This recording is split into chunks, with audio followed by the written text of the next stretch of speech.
اگر آپ لکھنؤ، اس کی تاریخ اور اس کے ماضی میں ہونے والے دلچسپ واقعات کے بارے میں جاننا چاہتے ہیں اور ساتھ ہی لکھنؤ کی دن بدن بدلتی ہوئی شکل اور حالات کے بارے میں بھی متعارف ہونا چاہتے ہیں تو برائے مہربانی چینل کو سبسکرائب کرنے کی زحمت گوارا کریں اور ساتھ لگے بیل آئیکن کو بھی کلک کریں تاکہ نیا ویڈیو اپلوڈ ہوتے ہی اس کی انفارمیشن آپ کے پاس پہنچ جائے۔ دو سچی کہانیاں اور لکھنؤ کا گنگا جمنی رنگ۔ تقریباً 150 سال پہلے کی لکھنؤ شہر میں صرف 2 سڑکیں ہوا کرتی تھی۔ پہلی سڑک، جسے مال روڈ کہتے تھے، وہ دلکشا کوٹی کینٹونمنٹ سے شروع ہو کر اور ریزیڈینسی تک چلی گئی تھی، اور دوسری سڑک میڈیکل کالج سے اور وکٹوریہ گنج پر جا کر ختم ہوتی تھی۔ وکٹوریہ گنج کوئن وکٹوریہ کے نام پر بسا ہوا محلہ تھا، جو بعد میں بگڑ کر ٹوریا گنج ہو گیا اور بگڑتے بگڑتے ٹوڑیا گنج کہلانے لگا۔ گومتی ندی کے کنارے کنارے اور مال روڈ کے دائیں بائیں لکھنؤ شہر کا خاص علاقہ آباد تھا، اور وکٹوریہ اسٹریٹ پہ اگر ہم میڈیکل کالج سے چلنا شروع کرتے ہیں تو سڑک کے دائیں بائیں تمام تر گلیاں آباد تھیں، کیونکہ لکھنؤ شہر اوریجنلی گلیوں کا شہر کہلاتا تھا، اس لیے یہ گلیاں اپنے آپ میں بہت اہمیت رکھتی تھیں، اور یہ گلیاں دونوں طرف خاص اہمیت کی حامل اس لیے تھیں کہ بظاہر تو یہ گلیاں تھیں، لیکن اس کے اندر لکھنؤ کے تمام رؤسا، عمائدین، نوابین اور پیسے والوں کے محل ذرا ڈیوڑیاں قائم تھیں۔ اس یہ گلیاں اب لہراتی بلکھاتی ہوئی چوک میں نکلتی تھیں، اور کچھ گلیاں آگے تک چلی گئی تھیں۔ یہ تمام گلیاں آپس میں ایک دوسرے سے جڑی ہوئی تھیں، اور پورے لکھنؤ میں گنج، منڈیاں، پجاوے، کھیڑے، کوچہ بازار وغیرہ وغیرہ قائم تھے، اور یہ گلیاں ان کو ایک دوسرے سے جوڑ کر آنے جانے والوں کے لیے آسانی پیدا کرتی تھی۔ اب اگر کسی گلی میں ہم داخل ہو جائیں تو ہم کو سب سے پہلے سے بڑے بڑے پھاٹک دکھائی دیتے ہیں۔ یہ پھاٹک لکڑی کے ہوتے تھے، اور اس پہ طرح طرح کی نقاشی وغیرہ بنی رہتی۔ عام مکانوں کے اور ڈیوڑیوں اور محل سراؤں کے بھی اپنے رتبے کے حساب سے صدر دروازے ہوا کرتے تھے، اور ان صدر دروازوں کے اوپر 2 مچھلیاں بنی ہونا بہت ضروری تھا۔ اب صدر دروازہ ہمیشہ بند رہتا تھا، اور اسی میں ایک چھوٹا دروازہ اس لیے بنا دیا جاتا کہ آنے جانے والوں کے لیے ایک آدھ لوگ نکلنا چاہے، آنا چاہے، جانا چاہے، آسانی سے نکل سکتے تھے۔ صدر دروازے سے داخل ہوتے ہی ڈیوڑی ضروری تھی۔ ڈیوڑی بھی ایک بڑے کمرے کے برابر ہوا کرتی تھی، اور اس میں ایک دیوان یا ایک چھوٹا تخت اور کچھ آرام کرسیاں وغیرہ پڑی رہتی تھی، اور اس دیوان پہ سفید چادر، کچھ گاؤ تکیے وغیرہ رکھے تھے، تاکہ آنے والے پہلے تھوڑی دیر یہاں پر بیٹھ کر انتظار کر لیں۔ اور اسی کے ساتھ ساتھ ایک کونے میں ایک گھڑوچی بھی ہوا کرتی تھی۔ گھڑوچی پہ ایک گھڑا، اور اس پہ کامدانی کیا ہوا غلاف پڑا رہتا تھا۔ مٹی کا گھڑا سکوری سے ڈھکا رہتا تھا، اور اسی کے پاس پرانے دور میں چاندی کے کٹورے ہوتے تھے، آنے والے کو اس میں پانی وغیرہ پینے کے لیے پیش کیا جاتا تھا۔ حالات جب بدلنے لگے تو چاندی کے کٹوروں کی جگہ تانبے اور پیتل کے کٹوروں نے لے لی، اور حالات بگڑے اور زوال آنا شروع ہوا، تو ان تانبے اور پیتل کے کٹوروں کی جگہ ایلومینیم کے کٹوروں نے لے لی۔ یہ بات اس لیے ضروری ہے کہ الومینیم کے کٹوروں کے بعد گلاس یا مٹی کے آب خورے یا کٹورے کی نوبت نہیں آئی، کیونکہ زوال اتنی تیزی سے ہوا کہ وہ ڈیوڑی بھی ختم ہو گئی اور وہ گھڑوچی کا بھی نام و نشان نہیں رہا۔ ڈیوڑے سے داخل ہو کر برآمدے در برآمدے ہوتے تھے۔ عام طور پر برآمدے کافی وسیع اور اونچی چھتوں کے ہوتے تھے اور یہ 3 دروں کے 3 محرابوں کے ہوتے تھے۔ برآمدے کے اندر برآمدہ اور اس کے بعد ایک کمرہ جو مردانہ بیٹھک کی کہلاتا تھا۔ مردانہ اور زنانہ بیٹھکیں الگ ہوا کرتی تھی۔ چھتیں مکانوں کی کافی اونچی ہوتی تھی کہ موسم کے حساب سے ہوا کا رخ کچھ اس طریقے سے ہوتا تھا کہ اندر سے ٹھنڈے رہتے تھے۔ پراس سارے مکان لکھوری اینٹیں اور مٹی اور چونے کی جڑائی سے بنتے تھے۔ برآمدوں کے آگے آنگن ہونا ضروری تھا اور اس کے چاروں طرف اور دوسرے کمرے ہوتے تھے، خوابگاہیں ہوتی تھی، اور سب سے خاص بات یہ کہ تقریباً ہر گھر میں، چاہے وہ کسی رئیس کا ہو یا عام آدمی کا، کتب خانہ بہت ضروری تھا، کیونکہ ایک دور ایسا تھا جس میں ہر شخص پڑھنے لکھنے کا شوقین تھا اور پڑھنا لکھنا بہت ضروری تھا۔ خاص طور سے شعر و ادب کا ماحول عام طور پر ہر طرف تھا، اور اسی ڈیوڑی سے ملا ہوا باورچی خانہ یا مطبخ بھی ہوا کرتا تھا، یہ بھی ضروری تھا۔ باورچی خانے میں 2 چھتی بھی ضروری تھی، کیونکہ لکڑی کا استعمال ہوتا تھا چولہے میں، تو لکڑیاں موسم کے حساب سے اسٹور کرنے کے لیے 2 چھتی بہت ضروری تھی۔ مطبخ سے جڑا ہوا کھانے کا کمرہ تھا، اور مطبخ سے نکلنے کے بعد ایک چھوٹی صحنچی بھی تھی جس میں باورچی خانے کے برتن وغیرہ استعمال شدہ برتن رکھے جاتے تھے، جہاں پر ان کی دھلائی وغیرہ کا کام کیا جاتا تھا۔ کسی گھر میں برآمدوں کے اندر سے ہی زینہ تھا، یا کسی میں آنگن سے دوسری منزل کی طرف گیا تھا۔ دوسری منزل بھی ضروری اس لیے تھی کہ ایک زمانے میں کبوتر بازی اور پتنگ بازی عام طور پر رائج تھی، اس لیے چھتیں کافی وسیع ہوتی تھی، اور اگر وہ چھت یا وہ دیوار چھت کی گلی کی طرف یا کسی سڑک کی طرف ہوتی تھی تو اس میں در و محراب اور چھوٹے چھوٹے کھڑکیاں بنی ہوتی تھی، جس سے گھر کی عورتیں اور بچے گلی یا سڑک میں ہونے والی حرکات، جیسے جلوس نکل رہا ہے یا اور کوئی کھیل تماشا ہو رہا ہے، جس زمانے کی یہ بات ہم کر رہے ہیں، اس زمانے میں نٹ ہوتے تھے جو گلیوں میں اپنا تماشا دکھاتے تھے، اور سب سے مقبول جو کھیل ہوتا تھا جو بچوں کو کافی پسند تھا، وہ گلاب و ستابوں کی کٹ پتلی کا کھیل ہوتا تھا۔ للی گھوڑی نام کا بھی ایک کھیل ہوا کرتا تھا، جس میں ایک انسان اپنے جسم میں اپنی کمر پہ ایک آدھا گھوڑا باندھ کر پوری گلیوں میں تیزی سے دوڑتا تھا تاکہ لوگ سب اکٹھا ہو جائیں اور وہاں پر نٹ یا جادوگر اپنا کرتب دکھایا کرتا تھا۔ دھیرے دھیرے زوال ہوا۔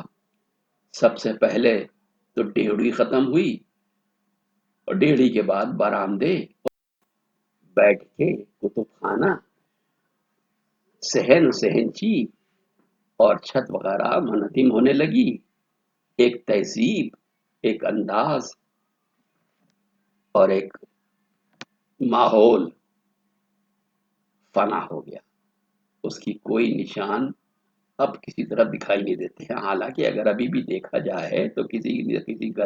گلی یا سڑک میں ایک آدھ پھاٹک ضرور دکھ جائے گا جو لوگ اپنی پہچان کے بنائے رکھنے کے لیے برقرار رکھے ہوئے ہیں، ورنہ اس پھاٹک کے یا صدر دروازے کے اندر بہت بوسیدہ یا خستہ حال مکان اور وہ سبھی تمام زمینیں اور جائیدادیں ٹکڑوں ٹکڑوں میں بٹ کے ختم ہو چکی۔ ایک آدھ دروازہ ابھی بھی برقرار ہے جو پرانے لکھنؤ کی یاد دلاتا ہے۔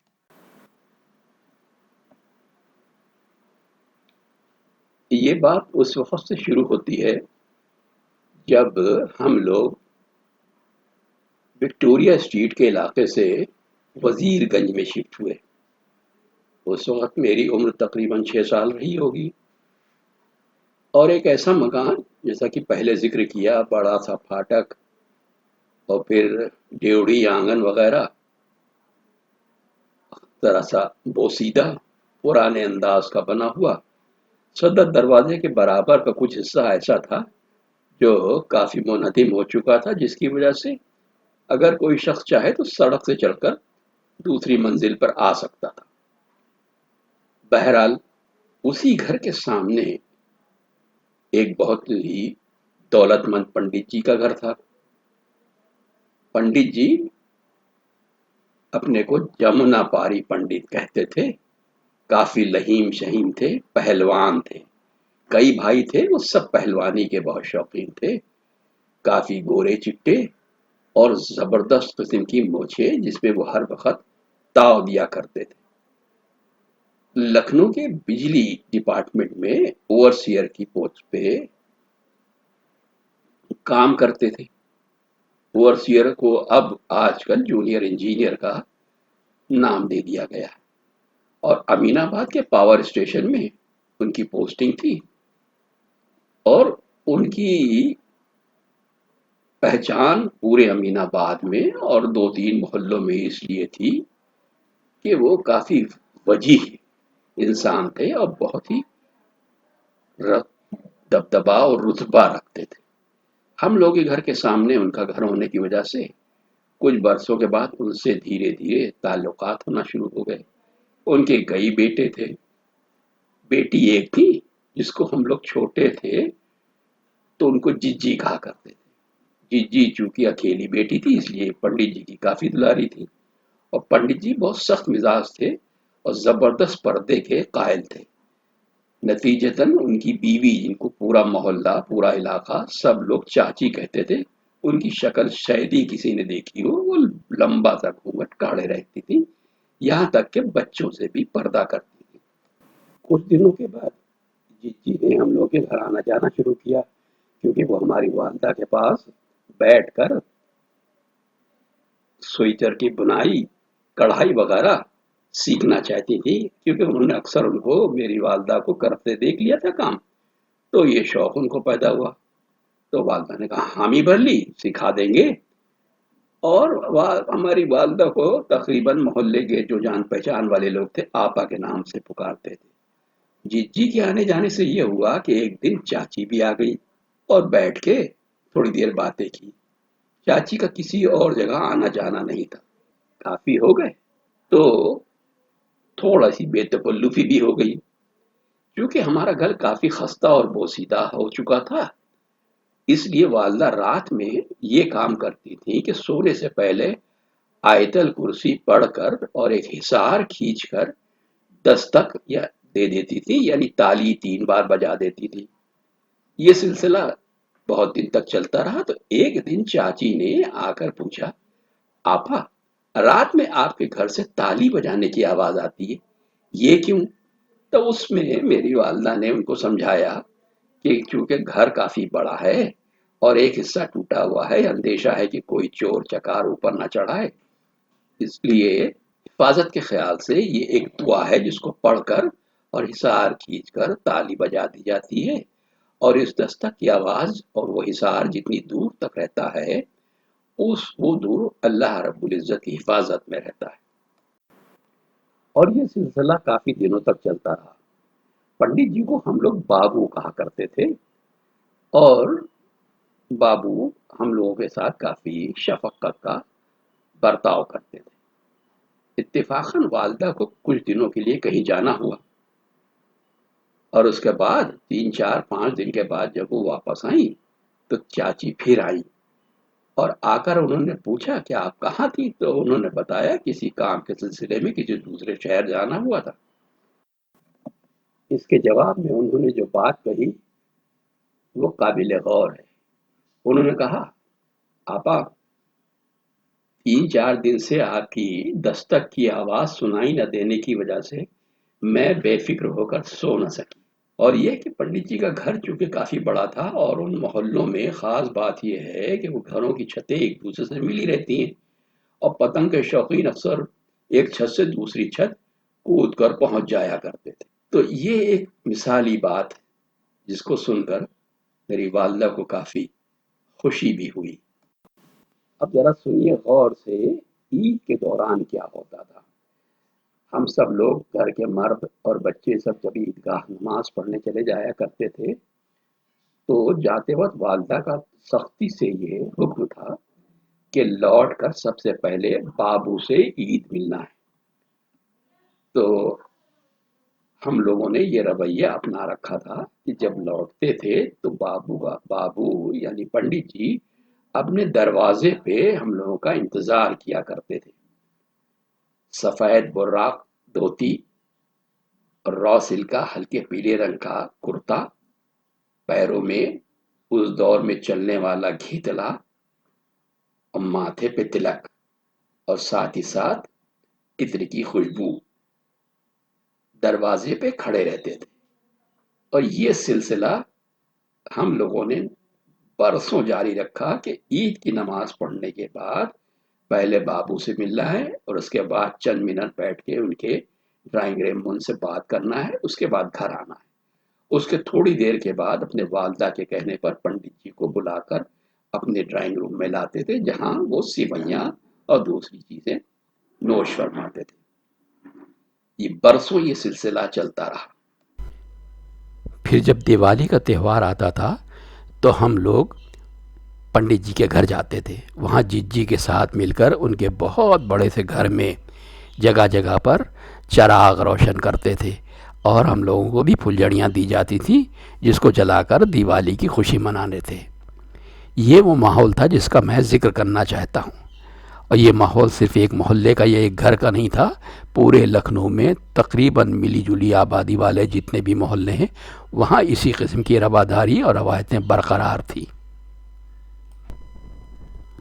وزیر گنج کا محلہ جیسا کہ سب جانتے ہیں کہ راجہ سعادت علی خان کے بیٹے وزیر علی کی یاد میں بسایا گیا تھا اور وہ وہیں پر مقیم تھے۔ کرشچن کالج کے سامنے ایک ڈھال نیچے کی طرف اتری ہے جو جا کے وزیر گنج تھانے پہ ختم ہوتی ہے۔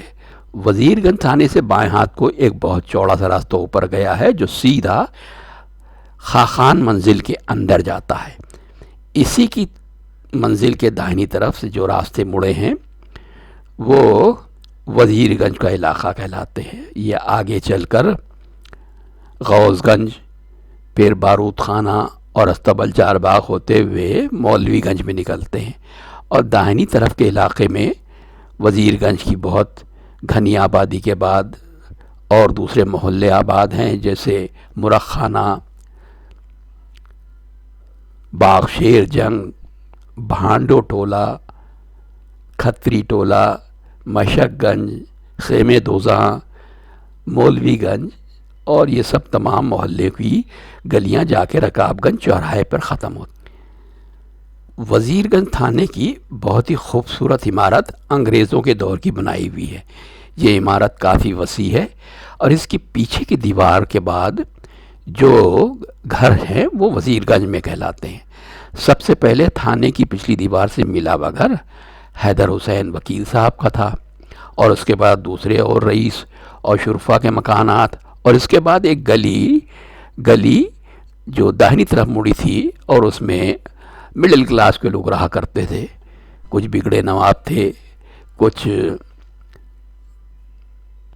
غربا کے مکان بھی تھے، طرح طرح کے لوگ آباد تھے، اور وہ خاص لکھنؤ انداز کا جو ماحول ہے وہ وہاں برقرار تھا۔ اور اسی کسی مکان میں ہندی کے مشہور مصنف کے پی سکسینہ رہا کرتے تھے۔ کے پی سکسینہ ہندی، اردو اور اودھی زبان میں مہارت رکھتے تھے، اور ہندوستان کی تقریباً ہر میگزین میں ان کے آرٹیکل چھپتے تھے، اور لکھنؤ سے نکلنے والے تمام اخباروں میں بھی ان کے آرٹیکل چھپتے تھے۔ عام طور پر وہ طنز و مزاح لکھتے تھے۔ اور وزیر گنج میں ہی ایک بہت بڑا ہاتھا تھا، جسے بھینسوں کا، گائے کا طبیلہ بھی کہتے ہیں، ہم لوگ اس کو گھسیانہ کہتے تھے۔ یہاں صبح شام تازہ دودھ مہیا رہتا تھا۔ ہوتا یہ تھا کہ ہم لوگ بھی اپنے گھروں سے نکل کے جاتے تھے اور دوسرے شریف شرفا اور جو آس پاس کے رہنے والے لوگ وہاں اکٹھا ہوتے تھے۔ وہاں ایک تخت پہلے سے دھو کر تیار کر دیا جاتا تھا، اس میں بالٹیاں رکھی رہتی تھی اور اندر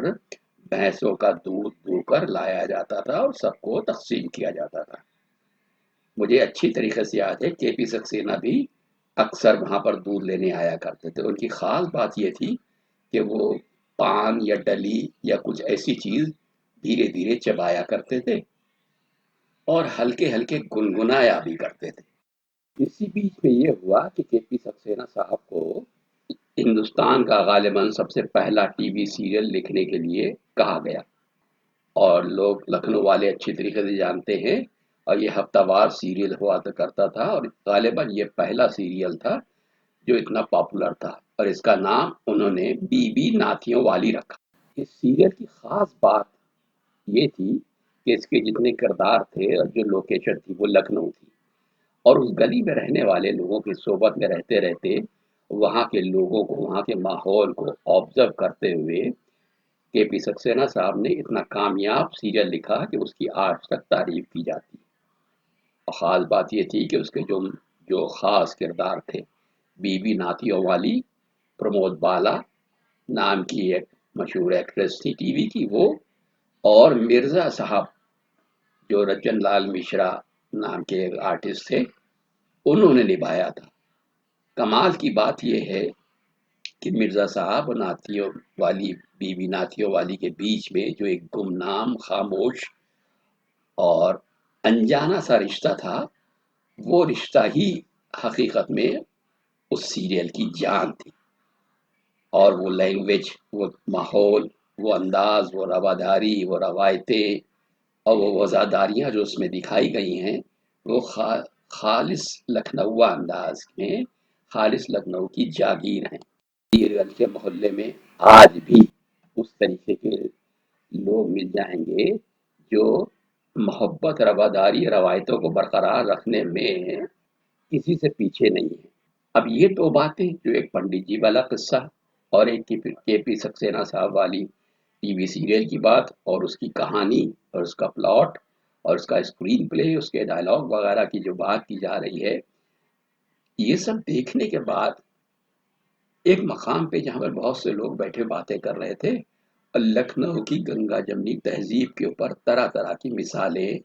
پیش کر رہے تھے۔ کوئی کچھ کہہ رہا تھا، کوئی کچھ کہہ رہا تھا، کسی کا خیال اس کے بارے میں کچھ تھا۔ میں بھی وہاں موجود تھا، اور کافی سننے کے بعد، لوگوں کے زبانی سننے کے بعد یہ پتہ چلا کہ یہ لوگ جس چیز کی بات کر رہے ہیں، حقیقت میں تو وہ زندگی تو میں نے گزاری ہے، اور لکھنؤ کی لوگوں کی جو روزمرہ کی زندگی ہے، اس کو لوگ گنگا جمنی تہذیب کہہ کر الگ سے ایک پہچان دینے کی کوشش کرتے ہیں، جبکہ حقیقتاً ہم سب کی جو خاص لکھنؤ کے رہنے والے ہیں، ان کی صبح سے لے کر شام تک کی زندگی میل ملاپ، بھائی چارہ، محبت، رواداری، روایتیں، وزاداریاں، لین دین، طور طریقے، پہناوا وغیرہ سب اس گنگا جمنی تہذیب کا ہی حصہ ہے،